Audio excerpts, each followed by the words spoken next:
여러분 안녕하십니까? 라디오 전망대 이용선입니다.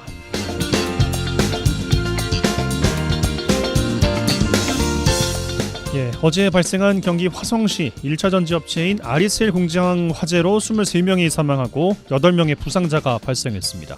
대부분은 코리안 드림을 안고 온 이주 노동자분들이에요.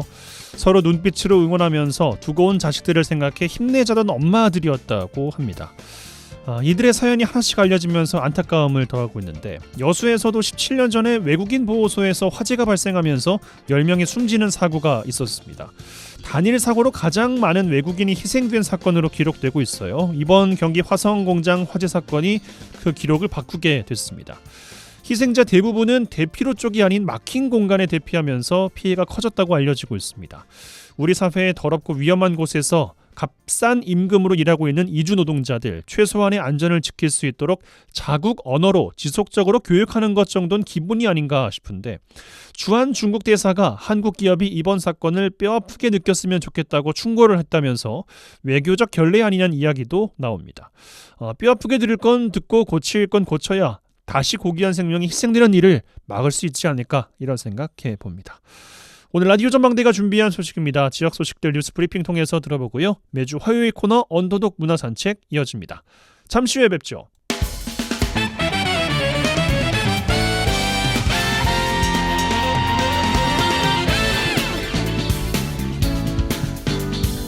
네, 6월 25일 화요일입니다. 라디오 전망대 시작합니다. 먼저 우리 지역 뉴스 정리해보죠.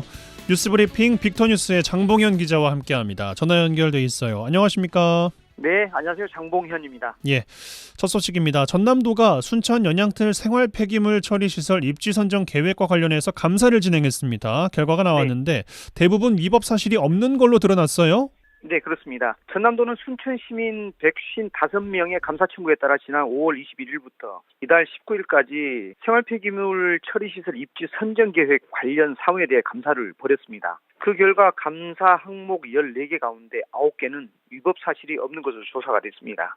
쟁점 사항인 전략 환경 영향평가서 작성, 입지 타당성 조사 결과 등 중요 사안에 문제가 없다고 발표를 한 건데요. 소각장 반대 범시민 연대에서는 그동안 주장했던 문제 등이 절차상 하자와 위법 사실이 없는 것으로 판단이 된 거죠. 세부적으로는 폐기물 처리 시설 설치 계획 승인 전 작성 제출한 전략 환경 영향 평가서는 적법하고, 또 전략 환경 영향 평가 대기질을 알지 악취를 측정한 것도 적법하다, 그렇게 판단을 했고요. 또 전략 환경 평가의 지상 지하 검토 항목 포함하지 않은 사항도 위법 사항이 아니라고 봤습니다. 이 밖에도 입지 후보 5곳 중 연양뜰을 최종 후보지로 선정해 전략 환경 영향 평가 시행은 적법하다고도 봤고요. 환경부 폐기물 처리 시설 국고 보조금 업무 처리 지침 위반 사안도 없는 것으로 이렇게 해가지고 7개 항목은 적법하거나 위반 사항이 없었다, 그렇게 봤습니다. 말씀하신 것이 14개 중에 9개가 위법 사실이 없다. 그럼 나머지는 어떻게 됐다는 겁니까? 네, 반면 소각장 최종 후보지 위치 선정에 대한 사항이랄지 지역 주민으로 구성된 주민협의체 협의 없이 폐기물 처리시설 지역의 편익시설 설치에 대한 사항 등 5건에 대해서는 수사나 재판에 관여하게 되는 사항으로 주민감사 청구에서 지회 또는 보류했습니다. 구체적으로는 입지 후보지별 비교 분석과 관련해 일부 분석과 평가가 부적정했고, 이로 인해서 평가 순위가 변경될 수 있는 것으로 조사가 됐는데요. 실제 연양뜰 북측의 경우 대표 집원 경계로부터 450m 떨어진 장소에 아파트가 위치하고 고도 100m에서 바라본 경관은 아파트가 주된 경관으로 나타났음에도 평화로 평가한 것으로 확인이 됐습니다. 그럼 평가 순위와 최종 배점이 약간 변동되는 요인이 됐다는 겁니까? 네, 그렇습니다. 전남도는 타당성 조사 용역 보고서와 입지 선정위원회 평가 결과를 토대로 재조사한 결과 일부 평가 항목을 잘못 평가했다, 그런 설명인데요. 순천시가 선정한 장소가 아닌 연양뜰 다른 장소인 해룡면 대안리 집원을 1순위로 평가했어야 했다는 겁니다. 다만 행정기관이 이미 해당 부지를 공표한 만큼 사법부 판단 없이는 입지 수정이 불가능할 것으로 예상되면서 소송전도 불가피하지 않겠냐, 그런 관측이 나오고 있습니다. 입지 선정위원회 간사가 회의 결과를 공개하지 않는 것에 대해서도 관계법령을 위반한 것으로 판단했고요. 또 입지 선정 계획을 순천시보에 게시하지 않은 것도 관련 조례를 위반한 것으로 앞으로 유사 사례가 재발하지 않도록 주의를 촉구했습니다. 입지 선정위원회 주민대표위원 구성 운영이 그 주민들의 이익과 의사를 대변하고 행정 신뢰를 확보하는 목적에 부합하는지는 앞으로 법적 판단이 있어야 할 것으로 결론을 내렸습니다. 아무튼 제가 다 말씀드린 게 상당히 어렵겠죠. 근데 정리를 하자면 그 반대위원회가 제기한 핵심 쟁점 중 경관이나 시설 노출 분야에서 드러난 일부 문제점을 제외하고 그 대부분 환경부 소관 업무로 위법 사실이 없는 것으로 결론을 내린 겁니다. 예. 그래서 순천시는 그 입지 선정위원회 명단, 회의록 비공개 등이랄지 그런 지적사항에 대해서 의견 수렴과 관련 규정 등을 검토해서 대응을 할 계획이라고 밝혔습니다. 예, 요 사안 요 정도로 정리해보고 추후 이야기를 또 좀 기다려보겠습니다. 다음 소식입니다. 여수 순천 11구 사건 이후에 사살당한 민간인 희생자의 유족들이 국가로부터 손해배상을 받게 됐어요. 네, 맞습니다. 광주지법 제13인사부는 여순 사건 관련 민간인 희생자 18명의 유족들이 국가를 상대로 낸 손해배상 소송에서 국가는 여순 사건 직후 군경의 좌익 토벌 도중 숨진 민간인 희생자 유족들인 원고 20명에게 상속분에 따른 위자료로 각기 948만 1,792원에서 2억 1,500만 원씩 총 24억 원을 지급하라고 주문했습니다. 피고인이 그 국가 측은 손해배상 청구 기한이 지났다고 주장을 해왔었거든요. 그런데 재판부는 헌법재판소 관련 위헌 결정에 따라 민법상 장기 소멸시효 5년을 적용할 수 없다고 판단했습니다. 국가 소속 군인과 경찰 등이 정당한 사유가 없이 헌법에 보장된 국민의 기본권인 신체의 자유, 생명권, 적법 절차에 따라 재판을 받을 권리 등을 침해했다는 게 법원의 판단입니다. 여순 사건의 진상과 또 희생자들의 명예 회복이 상당히 더딥니다만 그래도 한 발짝씩 진전은 있는 것 같습니다. 네, 맞습니다. 원고들의 부모 또는 형제였던 18명은 진실 화해를 위한 과거사 정리위원회 또는 여수 순천 1019 사건 진상규명 희생자 명예회복위원회에서는 여순 사건 관련 민간인 희생자로 인정을 받았거든요. 희생자들은 1948년 12월부터 1950년 12월 사이 반군을 돕거나 좌익에 동조했다는 이유 등으로 적법한 절차가 없이 연행되거나 총살당하고 사살됐었거든요. 이념 대결의 한복판에서 희생된 억울한 이들의 죽음에 대한 진상을 밝히고 명예를 회복시키는 것이 국가의 책임이면서 국민 모두에게 주어진 의무죠. 올해가 여순 사건 발생한 지 76주기입니다. 그런데 국가의 이번 손해배상 의무를 인정한 이번 판결이 제대로 된 진상조사와 명예회복의 단초가 되길 기대를 해봅니다. 지난 21대 국회에서 자동 폐기됐던 여순 사건 특별법도 재개정해야 된다. 그런 목소리도 커지고 있습니다. 예, 순천갑 김문수 의원이 여순 사건 희생자 및 유족의 온전한 명예 회복을 위해서 여순 사건 진상규명 및 희생자 명예 회복에 관한 특별법 개정안 대표 발의했어요. 네, 맞습니다. 개정안은 피해 신고 접수 기한을 실무위원회 구성을 마친 날로부터 1년 이내에서 4년 이내로 연장하고 위원회의 진상규명 조사 기한도 개시일로부터 2년에서 5년으로 늘렸습니다. 진상보고서 작성 시기도 위원회의 조사 완료 후 2년으로 새롭게 지정을 했고요. 이는 유족 대부분이 고령이어서 신고가 어렵고 신고를 할지 접수 절차를 이해하는 데도 어려움을 겪고 있기 때문에 온전한 진상규명을 위해서는 기한 연장이 필요하다. 그렇게 판단을 한 겁니다. 현행법에서는 2022년부터 2년 이내인 올해까지 진상규명 조사를 완료하도록 했는데 현재 신고 접수는 7,465건에 그치고 있습니다. 반면 피해자 규모는 15,000에서 25,000여 명으로 추산되고 있는데 턱없이 부족하기 때문에 이렇게 기한을 늘리자는 거죠. 예, 알겠습니다. 이 정도로 정리해보죠. 뉴스브리핑 빅터뉴스의 장봉현 기자와 함께했어요. 고맙습니다. 네, 고맙습니다. 그들의 이야기가 수면 위로 올라옵니다. 탑독이 되는 그날까지 언더독 토론. 매주 화요일 전남 동부권 언더독들의 핫한 토론 언더독 토론 시간입니다. 자, 오늘도 두 분과 함께 할 텐데요. 먼저 이상훈 전 여수시 의원 함께합니다. 어서 오십시오. 네, 안녕하십니까, 이상우입니다. 순천시의회 이봉남 의원 함께합니다. 어서 오십시오. 네, 반갑습니다. 순천의 끈딸 이봉남입니다. 네, 근황 여쭙겠습니다. 먼저 이봉남 의원님. 먼저 이번에 전주 페이퍼 공장 청년 노동자가 사망을 했죠. 그리고 이번 화성 리튬 배터리 공장 화재에 노동자 사망과 관련해서 고인의 명복을 빌면서 애도를 표합니다.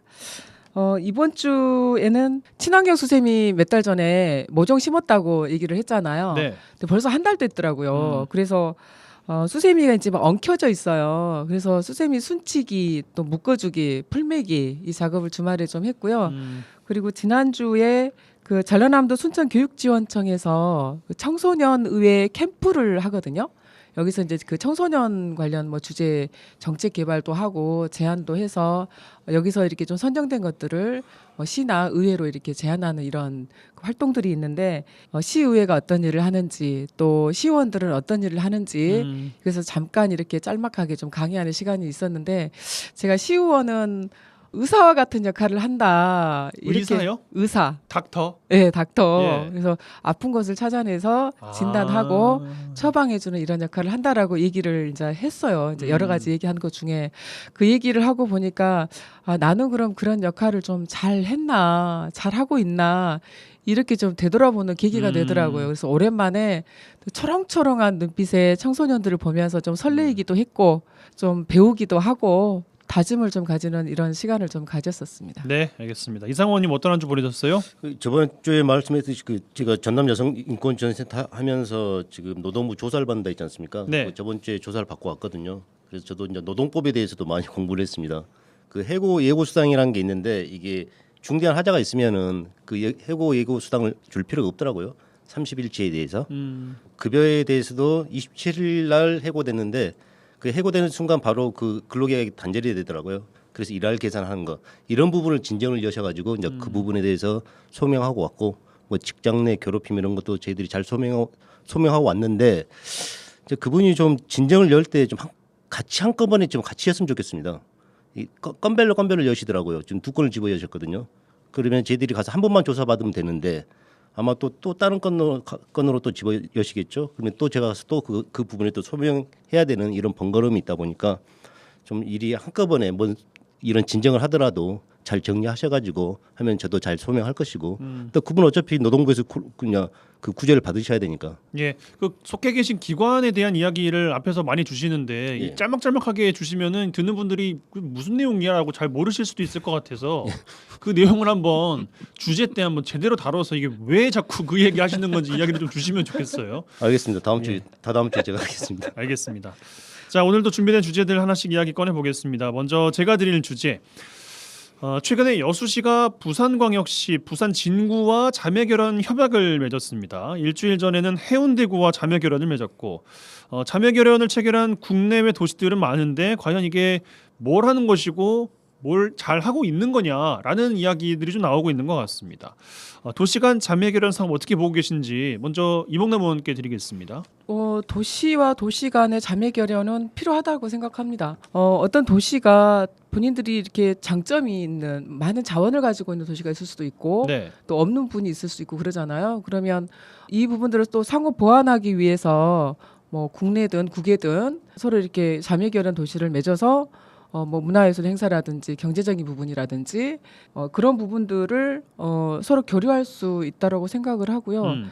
이제 보면은 순천시도 국내에는 6개 도시와 자매결연이 맺어져 있고 국외에는 3개국의 5개 도시하고 이렇게 자매결연이 맺어져 있더라고요. 근데 작년에 이제 뭐 정원박람회를 비롯해서 여러 가지 사업들과 관련해서 교류들을 좀 하고 있어서 자매결연은 필요하다. 여기에서 서로 얻을 건 얻고 또 제공할 건 제공을 하면서 그 해당 지역의 주민들과 그 도시의 주민들이 서로 교류하면서 또 다른 또 문화나 이런 것들을 접하게끔 하는 부분들은 좀 긍정적인 부분으로 봤을 때는 필요하다라고 생각합니다. 그러니까 그 교류라는 것이 네. 굉장히 추상적이잖아요. 네. 우리가 좀 눈에 볼 수 있는 그 교류 같은 게 있습니까? 설명 주실 만한 게? 순천요? 예. 순천으로 보면 제가 좀 대표적으로 순천에 뭐 인상하는 게 교류는 아니잖아요. 서로. 그렇죠. 예, 예. 주로 이제 보면 교류 도시 해가지고 뭐 지자체의 날, 예를 들면은 뭐 순천시의 날이라든지 큰 행사가 있을 때, 뭐 정원박람회라든지 이런 박람회가 있을 때 그 자매 도시를 뭐 초청해서 소개하고 우리도 초청하면 가고 이제 이런 교류로 주로 많이 이렇게 하고 있는데 순천의 사례를 하나 좀 소개를 하자면 순천에 그 그림책 시립도서관이 있어요. 네. 그림책 시립도서관에 원화전을 좀 가끔 합니다. 그러면 이 원화전을 이제 국내에 있는 작가 원화도 하지만 아까 말씀드렸던 프랑스 낭뜨나 중국 링보 또 일본 이즈미 미국 콜롬비아시와 함께 이 그림책 원화전들을 지금까지 좀 해오고 있거든요. 그런 그래서 식으로. 네, 그래서 사실 이런 부분들은 자매결연 도시의 어떤 그 해당되는 작가들의 작품이라든지 이런 부분을 같이 전시하고 문화 교류가 많네요. 그러면. 예, 뭐 작가 초청도 하고 이렇게 해서 다른 지역에서 하지 않고 있는 이런 그림책이라고 하는 부분으로 원화전과 또 교류를 하고 있는 부분은 제가 뭐 순천이어서가 아니라 어쨌든 이 부분은 자매결연 도시와의 어떤 교류 그리고 문화와 관련된 교류에 있어서는 조금 자랑할 만한 이런 내용이 아닌가 싶어서 또 이 알겠습니다. 자리를 빌어서 또 소개를 좀 자랑을 예. 해 보입니다. 이상호님 여수의 자매결연의 내용에 대해서 어떤 말씀 좀 주고 싶으세요? 그 이봉남 의원님이 말씀하신데 그 단순한 인적 교류로는 안 된다. 예. 저는 이게 경제 양 도시가 만약에 자매결연을 맺으면 같은 시너지 효과를 거둘 수 있는 어떤 경제 협력을 통해서 이런 시너지 효과를 거둘 수 있는 이런 교류가 돼야 된다. 저희들 여수 같은 경우는 특이하게 서울에 그 성동구청장이 계시거든요. 정원호 구청장님 계시는데 그분이 또 여수 출신이십니다. 그래서 성동 구민들을 위해서 그 화양면에다가 그 분교를 매입을 해서 성동 힐리센터 휴 여수 캠프를 개장하셨어요. 2019년도에. 그래서 매년 한 10,000명 정도의 성동 구민들께서만 이용하시거든요.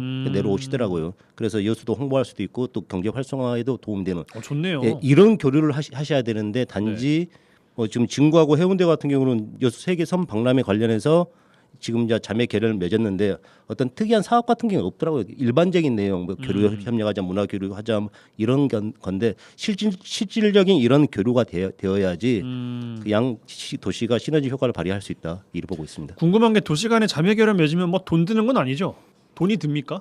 때에 따라선 뭐 행사를 하지 않더라도 자매결연만 맺는다는 것은 돈이 들어요 혹시? 별도의 비용이 들어가지는 않고요. 네. 의회의 동의를 받도록 좀 되어 있는 부분이 있습니다. 동의를 받아야 예, 돼요. 예. 그러니까 순천시 같은 경우에도 이게 우리가 이 도시와 자매결연 도시를 하겠다라고 해서 무작정 할 수 있는 게 아니라 관련 조례가 있거든요. 그러니까 순천시 국내외 도시 간 교류 협력 증진이라고 하는 조례가 있습니다. 네, 그래서 어떤 도시와 우리가 자매결연을 맺겠다라고 하면 의회에 이렇게 좀 보고하고 동의를 이렇게 거치는 이런 절차들이 있기 때문에 네. 이런 좀 절차와 동의를 하는 부분이 있고. 그러니까 왜 여쭤봤냐면은 네. 뭐 돈 드는 건도 아니면 그냥 자매결연 맺었다가 뭐 언젠간 잘 쓰겠지 뭘 그거 가지고 또 주제를 굳이 꺼내가지고 이야기를 하나라고 물어보는 분들이 계실까봐. 그럴 수도 있겠습니다. 그런데 아까 우리 이제 이상우 전 의원님께서 말씀하신 것처럼 그러면 모든 도시와 다 자매결연을 다 그러니까 모든 도시와 함께. 이제 열려 있는 거죠. 열려 있기는 하지만 최소한의 우리 도시가 그 도시와 자매결연을 했을 때 우리에게 어떤 부분이 조금 이익이 있겠는가, 우리 주민들에게 접하지 못한 부분을 어떻게 좀 제공할 수 있겠는가. 예를 들면 주로 많이 하는 게 이제 관광지 입장을 할 때 입장료 감면 뭐 이런 부분들은 또 많이 하거든요. 네. 사실 이런 부분은 그 도시 방문했을 때 우리 주민들에게 실질적으로 이제 좀 이익이 가는 부분이잖아요. 그러니까 이런 부분들을 찾아내고 뭐 실적 위주보다는 실제적으로 좀 이렇게 뭔가 주민들에게 좀 이렇게 도움이 되는 것, 우리 도시에 도움이 되는 것, 이런 차원에서 자매결연 도시를 해야 되기 때문에 네. 언제든지 열려 있는 것보다는 좀 이렇게 적절하게 하는 것이 필요하겠다 싶습니다. 이상호님 어떤 말씀 주고 싶으세요? 저는 실질적으로 2012년도에 그 여수 세계 박람회 하면서 그 여러 자매결연 해외에 계신 자매결연 도시에서 여수시를 많이 방문하셨거든요. 네. 그리고 제가 2014년도에 러시아의 그 극동 쪽에 바니노시라고 있습니다. 제가 이제 의회를 대표하고 또 시 정부는 대표단이 있어서 같이 가서 한번 답방을 한 적이 있었거든요. 자매결연 도시였어요. 예. 그래서 그건 우호 도시였습니다. 우호 도시. 예, 우호 도시였는데 가서 그 당시에 여수 시장님께서 그 수산업 도시거든요. 배를 3척을 기부하셨더라고요. 가서 배도 확인하고 근데 한 배는 육지에 있더라고요. 뭐 이건 정비하나 보죠 뭐. 예, 그 문화도 관광하고 그래서 이제 매년 거부선 축제 때 그분들 오셨는데 어느 순간은 끊기더라고요. 이런 교류가 계속 지속적으로 이루어졌어야 되는데 좀 아쉽더라고요. 예, 아무튼 뭐 이게 쉽게 그냥 맺는다고 맺어지는 게 아니라 의회의 동의도 받아야 되고 하려면 좀 제대로 해야 된다는 말씀으로 좀 종합해 볼 수 있을 것 같습니다. 예, 이 정도로 정리해 보고요. 잠시 전하는 말씀 광고 듣고 와서 두 분 언더독 패널의 주제로 돌아오겠습니다.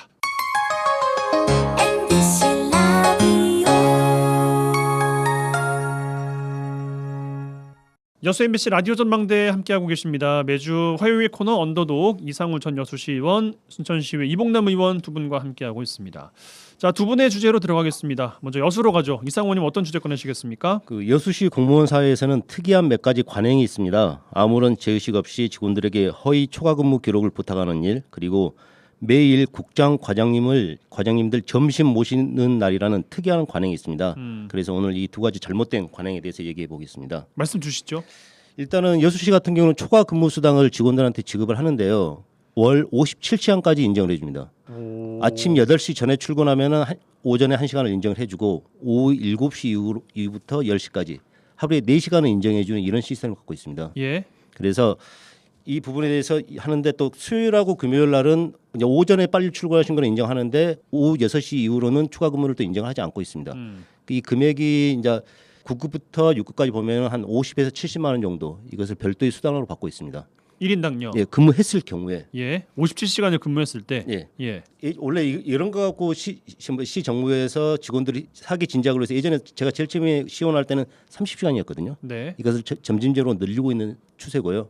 일반적으로 이제 이것은 과나 부서에서는 57시간을 찍을 수 있는데 동에서는 뭐 하루에 뭐 일주일에 한 달에 한 10시간 정도, 5시간 이 정도밖에 못 하더라고요. 최근에 출근 기록이라는 게 본인이 출근 시스템에 들어가서 아이디하고 비밀번호만 입력을 하면은 그분이 출근했다는 증명이 되거든요. 네, 누가 접속하든지 간에. 예. 예. 그래서 최근에 이제 그 회계과의 모 팀장이 직원을 시켜가지고 본인이 근무도 안 하는데 6시 퇴근했는데 뭐 10시에 퇴근한 것처럼 그 직원도 야근했을 거 아닙니까? 그분한테 시키다가 이게 기사화돼서 문제가 됐습니다. 최근에요. 문제가 되면은 시정부에서는 이 잘못된 직원하고 분명히 이 직원을 모 팀장을 알 거 아니겠습니까? 누구에게 이 문제를 시켰으니까. 그 두 분 불러갖고 이 문제 어떻게 됐는데 기사가 됐는데 이 두 분의 잘못을 따져야 되는데 이런 내용은 다 사라지고 감사팀까지 이용해서 도대체 제보자가 누구냐? 이걸 조사하고 있는 겁니다. 예. 그러니까 결국 이러다 보니까 직원들이 뭐 감사실이나 총무팀을 믿지 않는 거예요. 기사를 통해서 또 다른 제보를 받는다 했는데 기사 쪽으로 기자님 쪽으로는 제보가 들어왔는데 제가 통화를 해보니 감사실에는 어떤 또 제보도 안 들어와 있더라고요. 접수가 안 됐다고요? 네. 지금 그래서 회계과의 모든 CCTV를 돌려서 한 달치 CCTV를 돌려서 지금 모든 감사가 마무리되었다 그러더라고요. 아직 결과는 발표 안 됐고 또 이 건 관련해 가지고 어떤 분이 고발을 해서 여수 경찰서로 이첩이 되어 있는 상황입니다. 근데 여수시의 대처 부분에 대해서 이야기하려고 하는 겁니다. 이런 부분은 그러게요. 예. 예. 당연히 그 담당 팀장 불러가지고 하면 되는데 결국은 기사도 보면은 뭐 보이지 않는 손이 작용해서 이런 부분을 눌러 막으려 하고 있다. 또 이런 기사가 나온다고 한다면 결국은 이게 시정에 부정적인 영향을 시민들한테 뻗치는 경우거든요. 지금까지 관행적으로 해왔기 때문에 이게 세금 도둑질이라는 것을 못 느낍니다.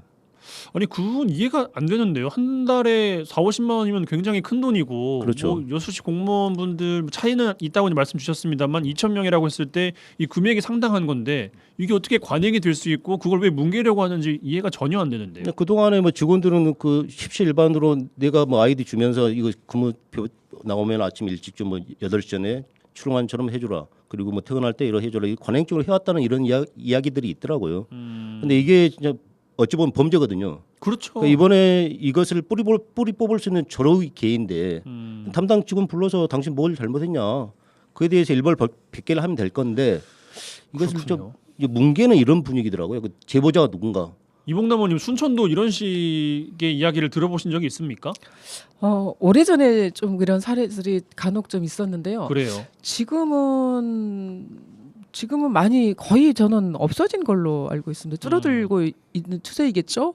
근데 이번에 여수의 이 기사를 저도 접했어요. 그래서 제가 우리 이제 감사부서랑 또 공직자들에게 좀 확인을 해보니까 거의 없다라고 하더라고요. 그 예전에는 지금 제 시기는 제가 잘 기억이 안 나는데요. 그때도 이 초과 근무 부당 수령 문제로 네.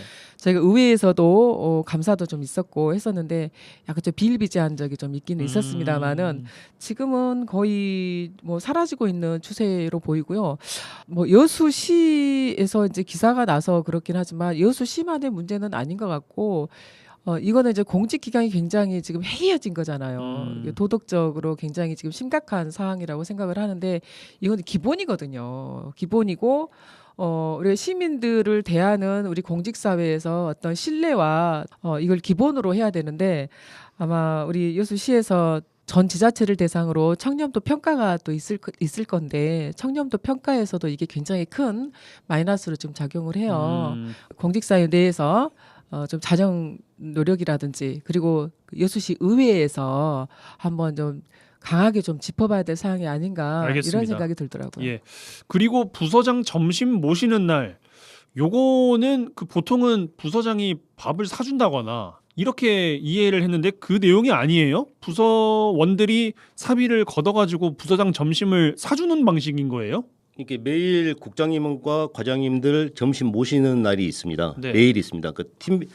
그 국으로 봤을 때는 여러 과가 있기 때문에 팀이 여러 개 팀이 있을 거 아닙니까? 네네. 그 과로 봤을 때는 4개, 5개 팀이 있는데 그분들이 과장, 국장님들 매일 모시는 거예요. 그래서 한 달에 한 3번에서 4번 정도 돌아가면서 하는데 이분들이 차례가 오는 거예요? 예, 차례가 옵니다. 그러면은 팀원하고 팀장하고 팀원들이 같이 가서 국과장들하고 같이 점심 식사를 같이 하는 거죠.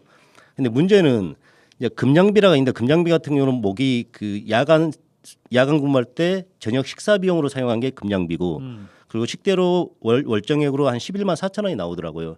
근데 이 돈을 팀원들이 다 모아도 국과장님들 모시다 보니 돈이 부족한 거예요. 그리고 이 국과장님들 모시다 보니까 국과장님들 취향도 봐야 되지. 전날 뭐 한잔 하셨는가도 체크해야 되지. 고기를 좋아하니 생선을 좋아하니 어디를 좋아하니 이런 골치 아프네, 진짜. 이게 차라리 이런 부분을 하지 말고 이건 오래된 관행이거든요. 이것도 관행이에요? 예, 관행이 있습니다. 아니, 지금도 근데 이루어지는 관행입니다. 그 소통을 위한다는 취지로 뭐 윗사람이랑 밥을 못 먹을 것은 아닌데 뭐 돌아가면서 같이 이제 먹자라고 한다고 하면 되는데 본인 수당도 다 까고 모자라가지고 본인 사비 걷어가지고 한다는 것은 이건 좀 이해가 안 되는데요. 팀원이나 팀장이나 국서무 같은 경우는 승진을 목에 딱 걸려 있으니까 그러게요. 국과장님들 만나는 건 좋아하겠지만은 요즘에 MZ 세대들이 많지 않습니까? 예. 이 모임 자체를 이해를 못 하시는 거예요. 그 비용도 비용분이잖아. 본인들끼리 마라탕도 먹으러 가고 해야 되는데. 그렇죠. 자기만의 시간을 가져야 되는데 설문조사가 최근에 나왔습니다. 없애져야 되는 관행인데 여수시는 아직도 50% 정도의 과에서 이런 그 없애야 될 관행들이 아직도 존재하고 있고요. 가장 좋은 방법은 그냥 국과장님들이 그냥 구내식당 가서 식사하시면 되는 거예요. 그러게요. 예? 그러니까 필요한 업무가 있다면 본인이 불러서 아니 그 N분의 요즘에 N빵이다 그러지 않습니까? 예. N빵 하면 되는 거고 이런 식으로 가야 되는데 너무나 오래된 관행이다 보니 국과장님들은 급여도 많은 상태에서 본인들은 시간의 수당도 가져가시고. 국과장님들은 60만 원의 직책 수당이 있습니다. 그래서 그거 안 하세요? 네, 시간의 수당은 없습니다. 정해져 있습니다. 그렇구나. 네, 국과장님들은 이건 오래된 관행 없어져야 되는데 아직도 최근에 이제 이런 기사가 났는데도 또 다음 달에도 바로 없어져야 할 관행인데 이걸 시 정부에서는 뭐 공문으로서 다시 한번 각 과로 내리겠다 이런 좀 애매모호한 그 행정을 하고 있더라고요. 순천도 점심 부서장 모시는 날 있습니까, 이봉남 의원님? 부서장 모시는 날이라고 딱 이렇게 정해져 있는 것 같지는 않고요. 네. 전혀 없다라고 하기는 그렇고 이제 여수처럼 이렇게 사비를 이렇게 걷어서 네. 부서장님을 모시고 이런 거는 없는 것 같아요. 없는 것 그래요. 같고 이제 단지 주로 보면은 개별적인 약속들이 좀 있고 이제 단지 이걸 뭐 부서장 모시는 날이라고 하기보다는 어떻게 보면은 뭐 국장님이든 이제 또 이렇게 예를 들면 또 뭐 부시장님도 이렇게 부시장님 같은 경우는 또 따로 이렇게 과가 또 없잖아요. 그래서 이런 부분들은 이렇게 좀 부서국에서 이렇게 좀 있는 것 같은데 부서장 모시는 날로 해서 여수처럼 이렇게 좀 심각한 순천도 잘 사태는 보십시오. 없는 것 분명히 같습니다. 있습니다. 그 초과근무 수당도 있을 거고요. 있을 수도 있죠. 예. 관행이 있을 겁니다. 요게 다른 점차적으로? 인근 지자체에도 좀 네. 퍼지는 그런 계기가 됐으면 좋겠습니다. 네. 자, 요 정도로 여수 주제 마무리하고 순천으로 가겠습니다. 이봉남 의원님 바로 꺼내 주시죠. 세계 노동절 5월 1일 날 순천시 민간위탁 공공시설 노동자와 순천시 채용 기간제 근로자의 고용 안정과 노동 여건 개선을 위한 시정 정책 토론회를 시민사회단체 70여 군데에서 서명을 좀 받아서 네. 시민들의 서명을 받아서 청구를 했어요. 그러니까 순천 그 민간위탁 그리고 기간제 근로자에 관한 고용 안정, 노동 여건을 좀 개선하기 위한 시에서 정책 토론회를 열어달라라고 하는 내용입니다. 여기에는 한 50여 개 시민단체가 지금 청구를 했고 그런데 한 한 달 정도 돼서 지난 5월 29일에 순천시에서 이 시정 정책 토론을 실시하기가 좀 힘들다 이런 회신이 왔다고 해요. 이 민간 위탁과 기간제 근로자 노동여건 개선 정책 토론회를 거부한 거라고 봐야 되겠죠. 네네. 순천시에서. 네네. 예. 이제 민간 위탁 사업장이었던 자벌드 직장 폐쇄로 인한 또 대량 해고 사태가 있었고 네. 국가정원 노동자에 대한 또 집단 해고가 있었고 또 지금 현재는 자벌드가 일방적으로 좀 휴관되어 있는 상황이기도 해서 이것뿐만 아니고 순천시의 전반적인 민간 위탁 그리고 기간제 근로자와 관련해서 어떻게 고용 안정과 또 고용 개선을 할 수 있는지에 대해서 한번 테이블을 시가 주도적으로 한번 만들어 달라라고 하는 사항이거든요. 네. 그런데 이 부분이 시에서는 공익성과 공공성을 훼손할 우려가 있다라고 해가지고 사실 그건 이제 뭐예요? 공익성과 공공성을 훼손한 우려가 있다는 게 무슨 말이에요? 받아들이지를 않은 거죠. 네네. 그 그러니까 취지 어떻게 이해하고 계세요? 저도 그 공문을 이제 봤는데 네. 조금 좀 답답하기도 하고 시간이 좀 많이 돼서 빨리 그렇습니다. 이야기를 주시면 예. 좋겠습니다. 그 민간 위탁을 받은 업체의 근로자 고용 조건을 개선해서 요구하면 위탁 비용이 증가한다. 그래서 이 위탁 업체에 고용된 노동자들의 고용 안정 보장을 담은 조례를 또 제정하면 순천시의 행정 체계의 기초가 무너지고 행정 조직이 비대화된다. 그래서 이런 거는 다수결 문제가 아니라 전문적이고 기술적인 한목적인 판단이 선행되어야 되기 때문에 정책 토론과는 어울리지 않는다. 이렇게 지금 답변을 한 거예요. 근데 문제 생기면은 그건 용역사의 문제이지 우리랑은 크게 관계가 없다. 또 이렇게 이야기가 그렇죠. 나왔었잖아요. 네, 그렇죠. 예. 그래서 방금 이제 말씀하신 그 내용도 이런 문제가 터졌을 때는 위탁사라든지 이런 데다가 책임을 넘겼었고 그동안에 공익성을 어떻게 해석하고 있는지가 또 이제 궁금해지는 대목인 거네요. 네. 그러면. 그래서 이제 저는 이제 이런 얘기를 좀 사실 하고 싶어요. 이걸 제도적으로 우리 기초지자체에서 만들 수 있는지 없는지에 대해서 해달라고 하는 부분이 아니잖아요. 우선적으로는 이것에 대해서 한번 테이블을 만들어 보자.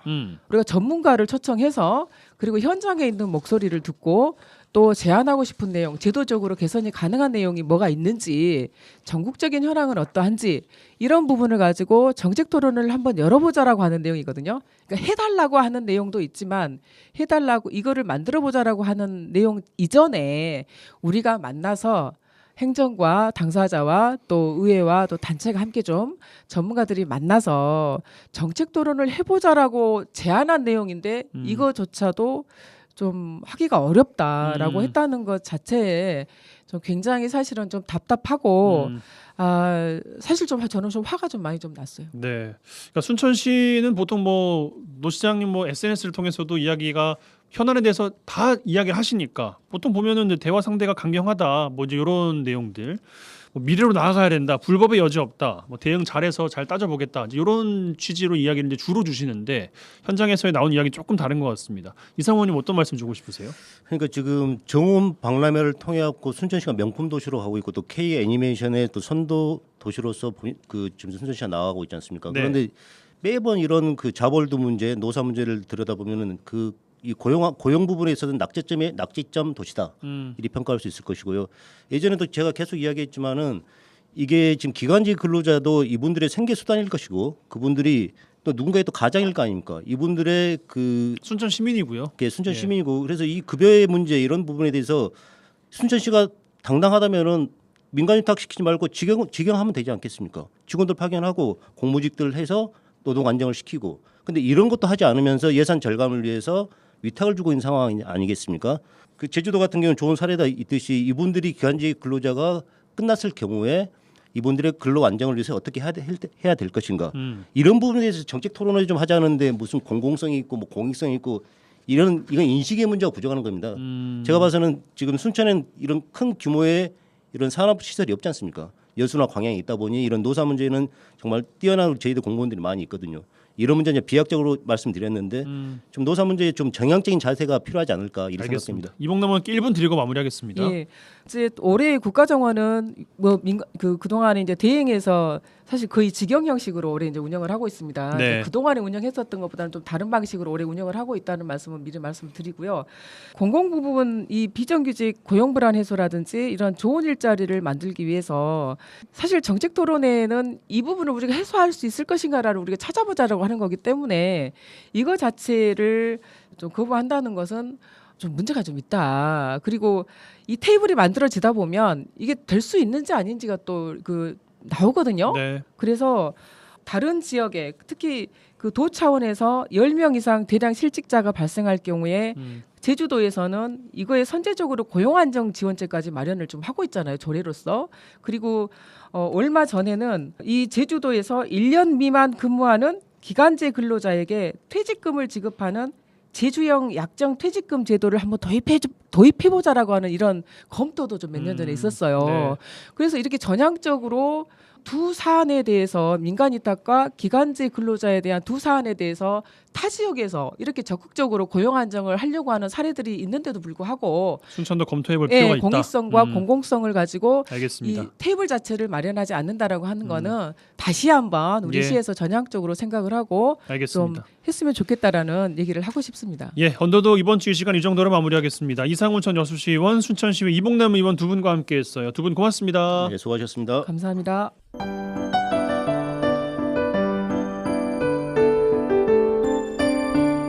라디오 전망대 문화 산책. 네, 문화 산책 시간입니다. 김지연 리포터 나와 계세요. 어서 오십시오. 안녕하세요. 예, 이번 주 어떤 분 만나고 오셨습니까? 네, 김애녹 바이올리니스트와 김엘림 첼리스트 남매를 만나봤습니다. 예. 여수의 바다가 좋아서 여수에서 살게 되었다는 이분들은 얼마 전 일기 존재라는 주제로 이 아르헨티나 피아졸라의 사계를 피아노 트리오로 선보였는데요. 일상 어디에서든 음악을 들려줄 준비가 되어 있는 이 유쾌한 남매의 이야기를 여수 웅천 바닷가 앞에서 들어봤습니다. 네, 안녕하세요. 여수가 너무 좋아서 동생을 따라서 내려온 바이올리니스트 김애녹이라고 합니다. 안녕하세요. 저는 자유로운 영혼을 가진 첼리스트 김엘림입니다. 저희 원래 고향은 충청도입니다. 공부할 때 서울에 있으면서 잠시 여수에 여행을 올 기회가 있었는데요.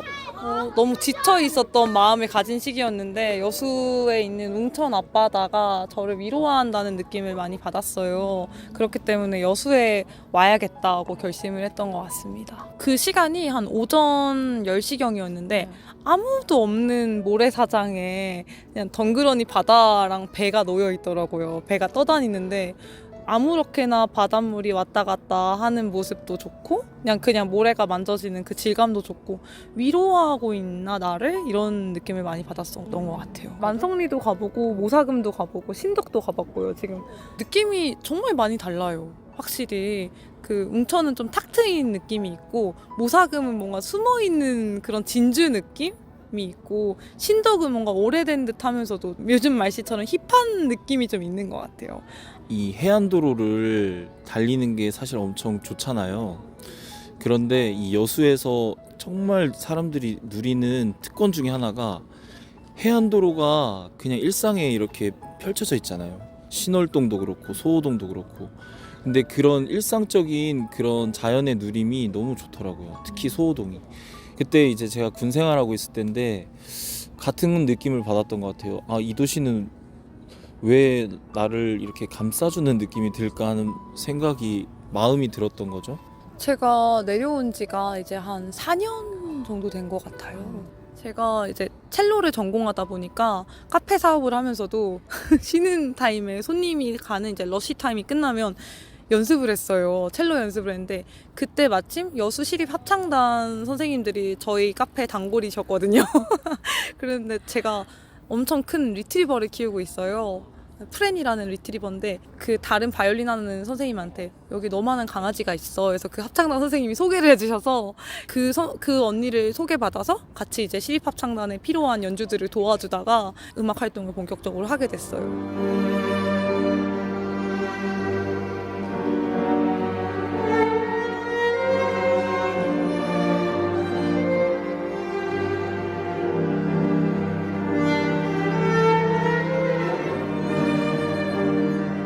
그 트리오로 연주를 해보자라고 콘서트를 열어보자라고 한 게 기회가 있었나요? 아니면? 둘이서 이제 연주했던 기회들은 크고 작게 있었고요. 이번에 이제 이 피아졸라 전공 연주를 하게 된 계기는 갤러리 초청을 받았어요. 그래서 저는 이제 여수에 살기로 이제 결정을 하고 계속 왔다 갔다 하던 시기였거든요. 단양, 충북 단양에서 저도 이제 내려왔겠다. 좀 여수에서 그래도 특색 있고 공감하고 즐거워할 만한 연주를 한번 해보자 해서 이제 했던 게 이번 연주였습니다. 근데 이제 반응이 참 감사하게도 좋았고 이제 좋은 결과로 또 이어지고 있는 것 같았어요. 예. 항상 근데 연주에 있어서 그런 것 같아요. 마음의 30%가 거의 드는 연주였었는데 너무 반응이 좋으셔서 더 열심히 갈고 닦아서 좋은 모습 보여드려야겠다 생각했어요. 동생분이 연주하는 장소를 거의 가리지를 않는 거예요. MG 음악가들의 스타일인 건지 오빠는 예. 어떻게 평가를 하고 계실까? 클래식 연주자들은 뭐 프라이드가 다 있잖아요. 제 동생 같은 경우는 연주하는 것 자체를 일단 사랑하고요. 이 삶에 그 자신이 앞으로 나아가고자 하는 그 간절함 있잖아요. 그게 제 동생을 움직인다고 저는 보고 있거든요. 그 간절함이 자신이 이제 세상에서 의미 있는 일을 하고 그 의미 있는 일이 장소가 어디든지 무슨 일을 하든지 그게 의미 있는 일이라면은 그런 간절함이 발동을 해서 이 친구가 어디에서든 연주를 한다. 저는 이렇게 생각을 하고 있었어요, 사실. 열정이죠. 오빠가 이렇게 평가하고 있어요. 오빠는 어떤 연주자일까요? 이건 약간 남매라서 그럴 수도 있는데 굉장히 엄격한 연주자입니다. 저랑은 사실은 스타일이 많이 달라서 이번에 피아졸라 4개를 저희가 트리오 버전으로 연주를 했어요. 그 빛과소금 갤러리에서 연주했는데 정말 많이 중간에 신경질을 내는 구간들이 많았어요. 왜냐면 스타일도 너무 다르고 오빠는 어떻게 보면 되게 존경할 만한 부분인 게 박자 하나하나까지 비브라토 개수 하나하나까지를 저한테 이제 요청을 하죠. 왜냐면 이제 리더니까. 근데 저는 이제 그냥 자유롭게 하고 싶은데 흥에 취해서 하고 싶은데 근데 그럴 때는 기분이 나빴다가도 나중에 결과물을 보면은 아 이렇게 해야 되는구나 배울 점이 많은 연주자인 것 같아요. 음악을 잘 만들기도 하고요. 평소의 모습과 음악을 할 때 모습이 연주할 때 그대로 드러나나요? 이제 캐릭터가 드러나는 건 맞는 것 같고요. 화는 안 냅니다. 자주 멈추고 이 부분 이렇게 하자고 이제 얘기를 많이 하는 편이고 동생은 자유로운 영혼을 진짜 가지고 이게 이제 연주에 많이 반영이 되는 것 같고요.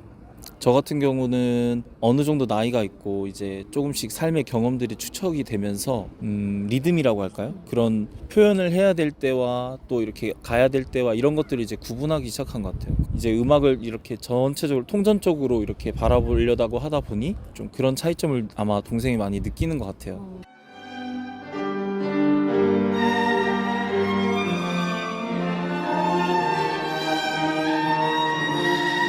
엘린 선생님은 항상 악기를 가지고 다니시는 분으로 좀 유명해요. 정말? 네.